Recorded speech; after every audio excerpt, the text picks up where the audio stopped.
Your car guy here. Today we're back on the Jeep Liberty. We've started having some overheating issues again, and what it's doing is when it's stopped at a stoplight, it'll start to get warm. Of course, we're in the summertime here in the south, and things are a bit warm.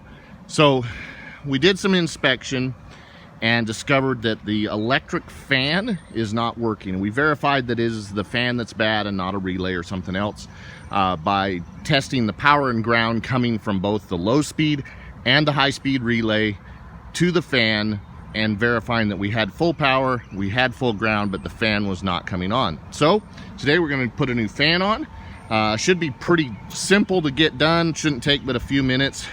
And the fan, including taxes and everything on Amazon, was about $56. The tools for this job, I'm going to use a flat screwdriver and a 10mm deep well socket. It'll just make it a little easier. To show you what we've got to do. We've got to disconnect this wiring harness, and that's what I'm going to use the flathead screwdriver for, because we have to push that red lock out away in order to release the tab there on the wiring. Then we're going to have two bolts, one on either side at the top, to remove the fan assembly, 10mm. Then we'll be able to simply pull the entire assembly out. So I'll use my screwdriver to pop that lock up. That'll release that. Then you can simply push your thumb onto the handle there, and the wiring is released. Next, take out your two bolts. All right, with the bolts released, now we've got to pull the fan assembly up to release the lower tab. One on each side, and the entire fan assembly simply comes right out. There it is. New assembly is going to go right back in.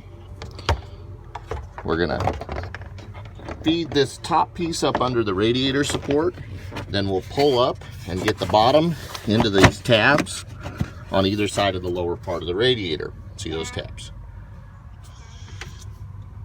Okay, you can see we've got our two lower mounting points into the tabs, and we'll just pull up and make sure that our bolt holes are lined up and install our two bolts.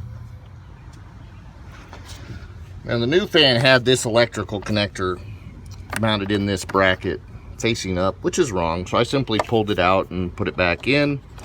We'll connect our electric, make sure it's tight, and we will lock it.